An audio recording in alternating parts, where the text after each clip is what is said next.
Hello दोस्त, मेरा नाम रोहित मौर्य है। कैसे हैं आप लोग? आशा है आप लोग ठीक होंगे। जैसा कि आप लोग जानते हैं कि एसीसी ने 2 जून को अपना नोटिफिकेशन जारी कर दिया है सिलेक्शन पोस्ट के लिए, जो कि 2 जून से फॉर्म भराना ही स्टार्ट हो गया है, जो कि 23 जून तक फॉर्म भराने वाला है। और इसमें आपको करेक्शन डेट भी दिया गया है, जो 28 जून से लेकर 30 जून तक के बीच रहने वाला है। मान लीजिए आपको कोई किसी चीज़ फॉर्म भरते वक्त गलती हुआ है तो आप उसे सुधार सकते हैं।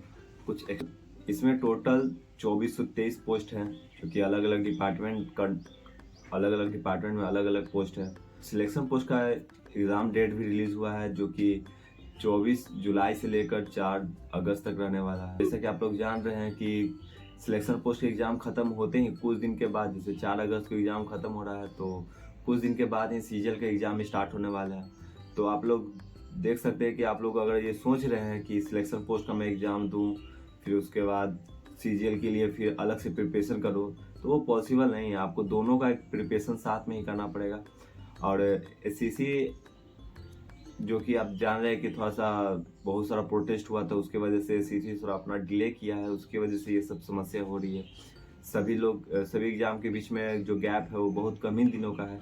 तो आप लोगों को सिलेक्शन पोस्ट और सीजीएल दोनों का साथ साथ में करना पड़ेगा तैयारी। और सिलेक्शन पोस्ट का क्रूशियल डेट जो कि 1 अगस्त रहने वाला है। क्रूशियल डेट कहने का मतलब कि अगर आपका एज पोस्ट के लिए अनुसार अलग अलग पोस्ट के लिए अलग अलग एज कैटेगरी होता है, जो मिनिमम एज है वो आपको 1 अगस्त से पहले कंप्लीट होना चाहिए, मिनिमम एज। प्लस साथ में आपका एजुकेशनल बैकग्राउंड, जैसे कि मान लिया आप ग्रेजुएशन अभी कर रहे हैं और आपको लग रहा है कि ग्रेजुएशन मेरा 1 अगस्त से पहले हो जाएगा, तो आप एलिजिबल हैं। अगर 1 अगस्त के बाद आपका सर्टिफिकेट आता है तो आप को दिक्कत हो सकता है डॉक्यूमेंट वेरिफिकेशन। साथ में ही कास्ट सर्टिफिकेट, ये ओबीसी, एसटी, एससी ये सब के लिए कट ऑफ बहुत नीचे जाती है और इसके लिए आपको कास्ट सर्टिफिकेट दिखाना पड़ता है। तो कास्ट सर्टिफिकेट भी आपका 1 अगस्त 2025 का पहले का बना होना चाहिए।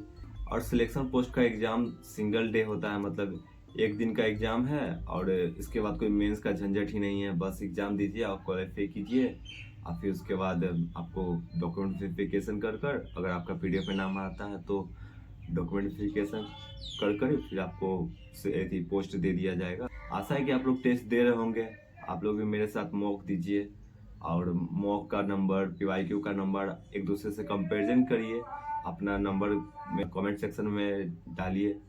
ऐसे कंपटीशन बना रहेगा, पता चलते रहेगा कि कितना आ रहा है, स्कोर हो रहा है नहीं हो रहा है, और इससे आपको भी मोटिवेशन मिलेगी। तो थैंक यू सो मच, मिलते हैं किसी और वीडियो में।